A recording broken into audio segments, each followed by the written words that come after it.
State news 71 में आप सभी का स्वागत है। इंडियन नेशनल लोकदल द्वारा इन दिनों हरियाणा भर में परिवर्तन यात्रा निकाली गई है। जिला यमुनानगर में पहुंचने पर इस परिवर्तन यात्रा में शामिल इंडियन नेशनल लोकदल के अर्जुन सिंह एवं सुनैना चौटाला का जोरदार तरीके से ग्रामीणों ने, पार्टी कार्यकर्ताओं ने स्वागत किया। अनेकों गांवों में उनका जोरदार स्वागत किया गया। पूर्व विधायक श्याम सिंह राणा, दिलबाग सिंह द्वारा भी उनका भव्य स्वागत किया गया। 3000 से अधिक किलोमीटर की दूरी तय करते हुए 22 जिलों से गुजरती हुई यह यात्रा जिला यमुनानगर में प्रवेश कर गई। इस यात्रा में शामिल सुनैना चौटाला व अर्जुन चौटाला ने क्या कुछ कहा, आइए सुनते हैं। मंच पे बैठे आदर और सत्कार के योग पूर्व में रहे एमएलए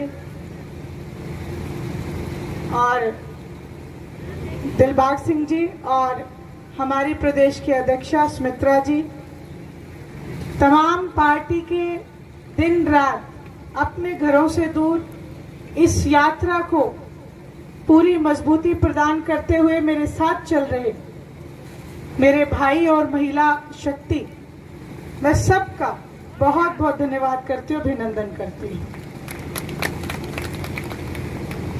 आज जैसा आप सबको पता है, परिवर्तन यात्रा को 24 फरवरी से आदरणीय ओम प्रकाश जी चौटाला ने आदरणीय अभय सिंह जी चौटाला के नेतृत्व में हरी झंडी दिखा के मेवात के श्रृंगार गांव से रवाना किया और ये आदेश दिए कि गांव-गांव, शहर-शहर, कस्बा-कस्बा जाके हरियाणा प्रदेश की जो समस्याएं हैं, आम जनता की जो मूलभूत समस्याएं हैं, उनको सुने और जिस समय जनता आपको आशीर्वाद दे, उन सभी समस्याओं को दूर करने का काम करें। आज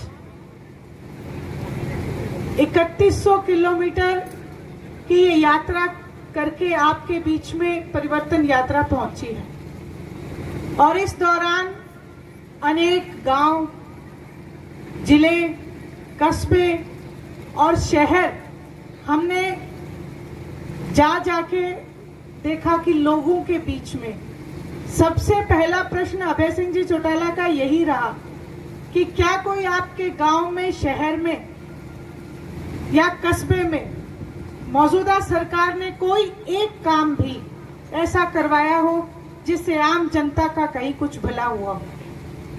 बड़े ही अफसोस के साथ मैं कहूंगी, किसी भी गांव से, कहीं से भी एक भी सिंगल आदमी ने खड़े होकर ये नहीं कहा कि मौजूदा सरकार से हम खुश हैं या सरकार ने कोई जन कल्याण का काम करवाया है। ना कोई सरकारी नई बिल्डिंग हमें देखने को मिली, बल्कि समस्याएं मुंह फैलाए खड़ी हैं। 90% से ज्यादा गांव में आज पीने के पानी की समस्या है। मेरी माताएं बहनें आज भी सर पे पानी लाने के लिए मजबूर हैं। वहीं जो सड़कों की हालात देखी तो सड़कों में गड्ढे ज्यादा और सड़कें कम नजर आई। अभी भी मैं इधर से आ रही थी तो यहाँ पे भी यही हालात है। वहीं स्कूलों में मास्टर नहीं है, अस्पतालों से डॉक्टर नदारत है। जो शिक्षा के मंदिर, हमारे स्कूल बंद किए जा रहे हैं। हालात ऐसी है कि आज जो मेरी माताएं हैं, बहनें हैं, उनके लिए चूल्हा चौका चलाना बहुत मुश्किल हो चुका है। आदरणीय और सम्मानित रादौर हल्के में यमुनानगर जिले के आज यहाँ पहुंचे सभी कार्यकर्ता साथियों, गांव के मेरे सभी पिता तुल्य बुजुर्गों, सभी हम उम्र साथियों और मंच पे विराजमान इनेलो पार्टी की जिला की व प्रदेश की सारी वरिष्ठ इकाई, सबसे पहले यहाँ पहुंचने पर मैं आप सभी को तहे दिल से धन्यवाद कहना चाहूंगा। इस प्रकार से मान और सम्मान के साथ बुके और फूल पहना करके आप सभी ने हमारा स्वागत करा, उसके लिए आप सभी को बहुत बहुत धन्यवाद है। साथ ही साथ आज हम आपके बीच एक बड़े अहम कारण से आए। 24 फरवरी को चौधरी ओम प्रकाश चौटाला जी के आशीर्वाद से चौधरी अभय सिंह चौटाला जी ने हरियाणा परिवर्तन यात्रा की शुरुआत करी थी। ये यात्रा 17 से ज्यादा जिलों में जा चुकी है, 70 से ज्यादा हलकों में जा चुकी है, 3200 से ज्यादा किलोमीटर हम चल चुके हैं। और आज भी बड़े दुख की बात है कि हम पूरे हरियाणा के अंदर हर गांव गांव कोने कोने में जाने का मौका मिला और हमें एक चीज देखने को मिली। आज जो अपने प्रदेश की परिस्थिति है, मेरे को लगता नहीं थी हरियाणा के इतिहास में कभी भी हमारी स्थिति इतनी कभी माड़ी हुई। हरियाणा का एक इतिहास रहा है। हरियाणा वो प्रदेश रहा है जो पूरे भारत के अंदर रोजगार के अंदर अव्वल नंबर पर आता था। भाई सबसे ज्यादा अगर युवा कहीं के नौकरी लगा करते थे तो वो हरियाणा प्रदेश में लगा करते थे। और एक तो ऐसा समय होया करता था जब किसी आसपास के प्रदेश में भी अगर भर्ती करनी होती थी पुलिस में, तो स्पोर्ट्स कोटे की भी अपने सारे हरियाणा के खिलाड़ी और प्रदेशों में भी पुलिस में लग जाया करते थे। और आज हमारी जो परिस्थिति है, अपने ही प्रदेश में अपने युवा को आज के दिन रोजगार नहीं मिल रहा। आज हरियाणा प्रदेश में 38% बेरोजगारी है। पूरे भारत में अगर सबसे ज्यादा बेरोजगार कहीं पर है तो वो हरियाणा प्रदेश के अंदर। और आपको एक तुलना के माध्यम से एक छोटी सी बात बताना चाहूंगा। अगर आप तुलना करनी चाहो भाई और राज्यों में क्या हाल है, तो हरियाणा के बिल्कुल साथ ही चिपता राज्य है, बहुत बड़ा राज्य है अपने यूपी। आप सोचो यूपी की इतनी आबादी, इतना बड़ा राज्य, लेकिन महज 3% बेरोजगारी। गुजरात इतना बड़ा राज्य, इतना दूर है, सूखा राज्य है, लेकिन गुजरात जैसे राज्य में भी महज 2% बेरोजगारी। और हरियाणा में इतनी बेरोजगारी 38%। ऐसा क्यों? क्योंकि पिछले 9 साल से जब से ये बीजेपी सरकार बनी है, जो मोदी जी और योगी आदित्यनाथ जी एक एक चुप चुप के अपनी जितनी इंडस्ट्री हरियाणा की इनको बाहर ले जाने का काम कर रहे हैं। जहां कई सरकारी भर्तियां होनी चाहिए थी, एचटेट के पेपर हुए, सीईटी के पेपर हुए, जहां की उम्मीद थी कि भाई इन पेपरों से, इन भर्तियों से हरियाणा के युवा को कोई रोजगार मिलेगा, वहीं वो पेपर कैंसिल होने लगे, वहीं वो भर्तियां कैंसिल होने लगी। और एक मेरा मित्र था, युवा साथी था, उसने सीईटी का अपना खुद का रिजल्ट दिखाया मेरे को। उसके नंबर ज्यादा है, जिस लड़के की नौकरी लगी उसके नंबर कम। आज ये हमारी दुर्गति है इस प्रदेश के अंदर कि काबिल लड़की भी जो है वो पीछे रह गई। आज प्रदेश में आप कहीं चले जाओ, किसी भी जिले में चले जाओ, किसी भी सरकारी अफसर के दफ्तर के बाहर चले जाओ, आपको हमारे प्रदेश के किसान वहां धरने पर बैठे मिलेंगे। आपको महिलाएं मिलेंगी, आंगनवाड़ी की महिलाएं, आशा वर्कर, वो धरने पर बैठे आपको मिलेंगे। आपको इस प्रदेश भर के कर्मचारी आपको धरने पर बैठे मिलेंगे। आपको इस प्रदेश के कितने नौजवान युवा धरने पर बैठे मिलेंगे। और तो और ये तो एक ऐसी सरकार देखी, इस सरकार ने तो सारी की सारी पंचायतों को भी धरने पर बिठाने का काम। आज हमारी दुर्गति इतनी माड़ी है, हमारे प्रधानमंत्री जी बड़ा क्या करते थे, हमारी माताओं बहनों को बड़ा क्या करते थे, भी थारे गैस के सिलेंडर में मुफ्त कर दूंगा। क्या करते? नहीं क्या करता। चौटाला साहब के राज में जो गैस का सिलेंडर 275 रुपए का होया करता था, वो आज क्या रुपया का मिले? कड़ी 1100, 1150, ब्लैक में 1250 तक भी चले जाए। आज ये हमारी दुर्गति हो रही। दूसरी तरफ जहां एक समय में जन कल्याण की नीतियों के तहत जननायक चौधरी देवीलाल ने बुजुर्गों को पेंशन देने का काम किया था, विधवाओं को पेंशन देने का काम करा था, लोगों की मदद करने का काम करा था। आज ये सरकार उनकी पेंशन काटनी शुरू कर दी। आपके गांव में भी बुजुर्गों की पेंशन कटी होगी, कटी है। ये मैं बता दी बहाना के मारा है। जो सरकार हर बार बहाना मारेगी, कभी कह देगी जी फैमिली आईडी में गलती रहेगी, कभी ये सरकार कह देंगे, इनके अफसर कह देंगे जी कोई कागजा में कमी पेशी रहेगी, कभी यूं कह देंगे कि जो उम्र गलत लिखी गई, नाम गलत लिखा गया।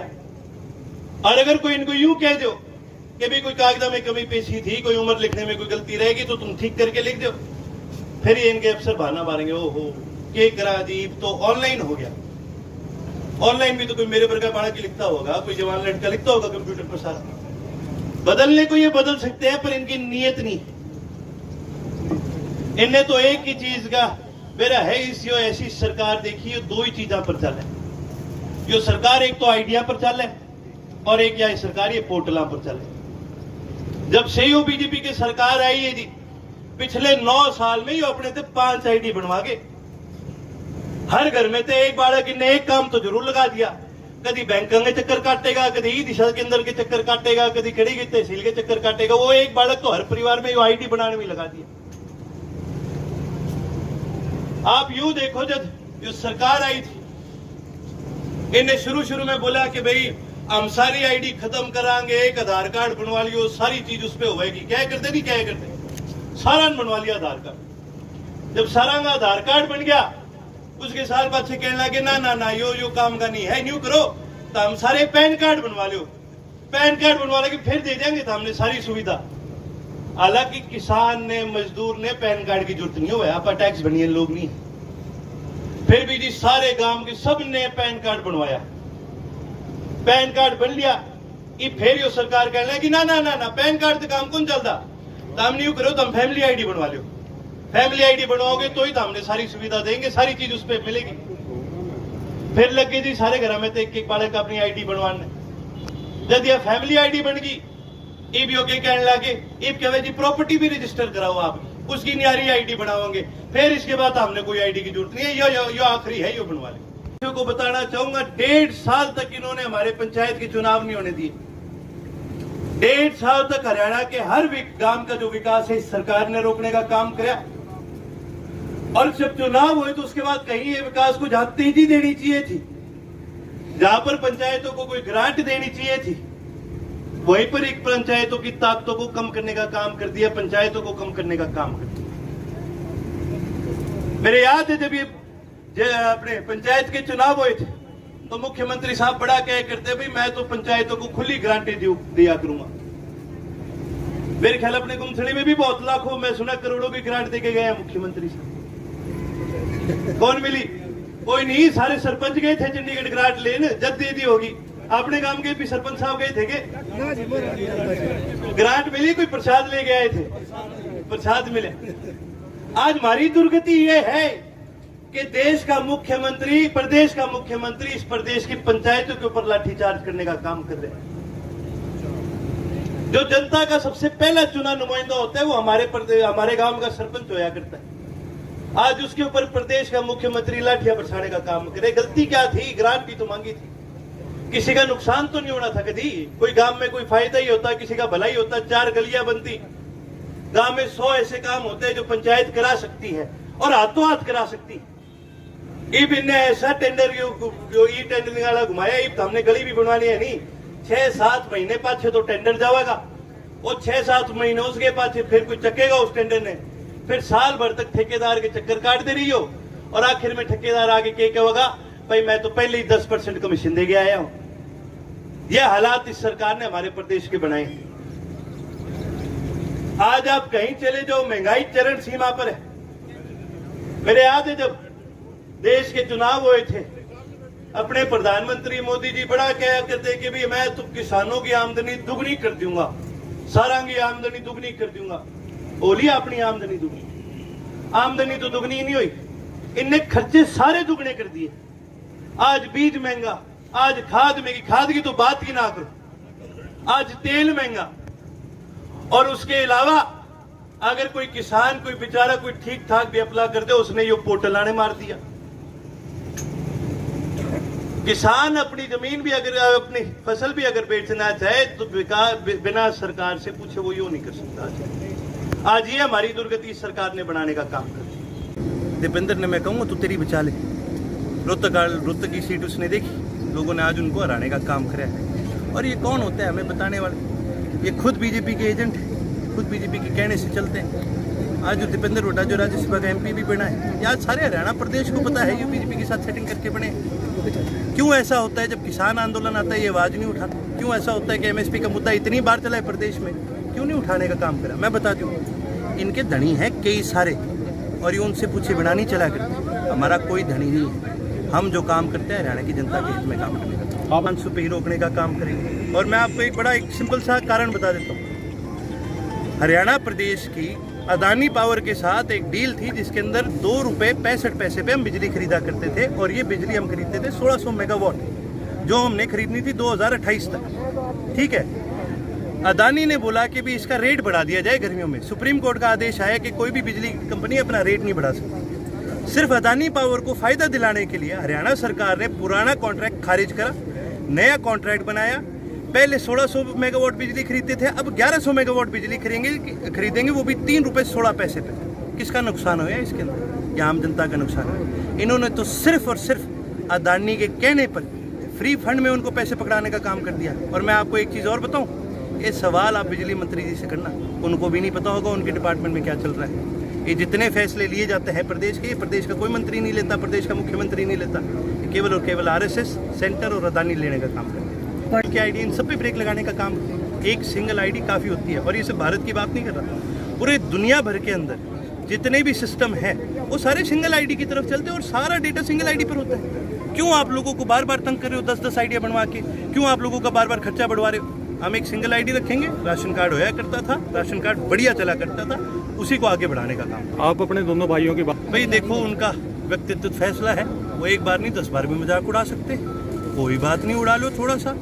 आप यात्रा का मजाक उड़ाओ और हम इतने में आपकी पार्टी का नीचे से सवाया करते रहेंगे। आप हंसते रहो, कोई बात नहीं। ये बहुत सीरियस लोग हैं, आपने मेरा नहीं, हम तो देखो जी, इनके हिसाब से हम तो सीरियस लोग भी नहीं है। ये तो बहुत गंभीर लोग हैं। कई बार तो इतना सीरियस हो जाए इसने 4-4 बीपी की गोली खानी पड़ जाए। कोई बात नहीं, इनको अपना करने दो, इनको अब छेड़ो मत। ये बेचारे वैसे ही अब दबदबा के खत्म हो लिए। हमारे सिर्फ और सिर्फ एक ही काम है, हरियाणा प्रदेश के अंदर आज परिवर्तन लेके आना। तो क्या लग जाए? वो आ लिए, आओ मेरे साथ गाँव में, आपने दिखाऊं आपको। अगर गाँव में एक भी जजपा का वर्कर दिख जाए, और सिर्फ यहाँ की बात नहीं करता, जहाँ जहाँ से यात्रा गई है आपको वहाँ पर कोई भी इनके कार्यकर्ता दिखा दूंगा मैं, तो आप मेरे को बता दें। ये खत्म हो लिए, ये जा लिए। ये गंभीर लोग हैं, इनको अपनी गंभीरता, इनको अपनी न्यारी चलाने दो। 2024 मैं इतने मुद्दे गिना दिए जी अभी। बेरोजगारी मुद्दा है, महंगाई मुद्दा है, एमएसपी मुद्दा है। मुद्दा एक नहीं, बहुत मुद्दे हैं हरियाणा के। और सबसे बड़ा जो मुद्दा है वो नीयत का है। सरकार को एक नीयत के साथ काम करना चाहिए, जनता के भले के लिए। इस सरकार की कोई नीयत नहीं है, सबसे बड़ी चीज़ ये है। पूरे हरियाणा में जिस भी जिले में परिवर्तन यात्रा गई, बड़ा ही आभार सपोर्ट मिला है। और वही उम्मीद हमें यमुनानगर से भी है। और आज जिस प्रकार से स्वागत हुआ है यात्रा का, ये चीज़ साबित होती है भाई यमुनानगर की जनता ने भी फैसला कर रखा है कि परिवर्तन तो लाएंगे। हाँ जी, वो क्या क्या है? कि कई सारी चीज़ें आज हरियाणा की जनता को एक बहुत बड़ी जो मार पड़ी वो महंगाई की पड़ी। आज हमारे प्रदेश के युवा को जो एक बहुत बड़ी मार पड़ी है वो रोजगार की पड़ी। जितनी भी इंडियन नेशनल काउंसिल की नीतियाँ, उनमें किसान मजदूर के हितों को, युवाओं के रोजगार और बढ़ती महंगाई को देख करके ये सारे फैसले, चाहे बुजुर्गों को 7500 रुपये हर महीने पेंशन देने की बात, चाहे हर युवा साथी को रोजगार देने की बात, अगर रोजगार ना दे सके तो उनको बेरोजगारी भत्ता देने की बात, और चाहे महिलाओं को गैस के सिलेंडर देने की बात हो। ये सारी चीज़ें इस करके ध्यान में रखा गया है कि इनसे आज के दिन हमारे समाज में जो आज घरों के अंदर गरीबों के पास आज इतना धन नहीं है कि वो अपने घर को भी ढंग से चला सके, बच्चों की फीस ढंग से भेजें। जहाँ एक तरफ सरकारी स्कूलों में पहले गरीब आदमी अपने बच्चे भेज दिया करते थे, आज गाँव में सरकार ने सरकारी स्कूल बंद करने का काम किया है। आज उनको प्राइवेट में जाना पड़ रहा है, आज उनके खर्चे हर तरफ से बढ़ रहे हैं और सरकार की तरफ से कोई मदद नहीं करी जा रही। हमने इसी करके ये सारे जितने भी हमारे वादे हैं ये सोच समझ कर के बनाए गए हैं ताकि गरीब आदमी, किसान, मजदूर इनकी मदद करी जा सके देश भर के अंदर। अब तो हमें भी देख देख के चलना पड़ता है कि भी कहीं उल्टे गड्ढे में पैर ना रहे। और ये सिर्फ यहाँ नहीं, पूरे हरियाणा में आप कहीं चले जाओ जी, जो लिंक रोड एक समय में चौधरी ओम प्रकाश चौटाला जी ने बनाई थी, आज तक की तो ऐसी लिंक रोड है जिनके ऊपर उनकी मरम्मत करने का भी सरकार ने काम नहीं किया। मैं थोड़े ही दिन पहले मुख्यमंत्री साहब के हल्के में गया था तो पता चला वहाँ मुख्यमंत्री साहब आएंगे। अब आप एक चीज़ देखिए, जब चौटाला साहब किसी भी गांव में जाया करते थे और अगर सड़क खराब भी हो ना थोड़ी, तो सड़क नहीं बना दिया जाएगा। और जब मुख्यमंत्री साहब जब हल्के में जाते हैं, ये तो सिर्फ गड्ढों में बजरी गिरने का काम करते हैं, इससे ज़्यादा तो कोई काम भी नहीं। निकालना सभी का हक है। माननीय भूपेंद्र सिंह हुड्डा जी भी निकाल सकते हैं यात्रा, राहुल गांधी जी भी निकाली थी, पर मेरी एक सलाह है, आप यात्रा यूत्रा क्यों काटो, पहले अपना संगठन थोड़ा संभाल लो। के फिर आपका संगठन अपनी लात मार दे बाद में। इस तरह से उनको हर साल हम जननायक चौधरी देवीलाल जी का जन्मदिन बड़ी धूमधाम से सम्मान दिवस के रूप में मनाने का काम करते हैं। और अब की बार भी 25 सितंबर को कैथल सम्मान दिवस के रूप में बहुत ही बड़ी रैली का आयोजन करा जा रहा है।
हमारे बयानी की वीडियो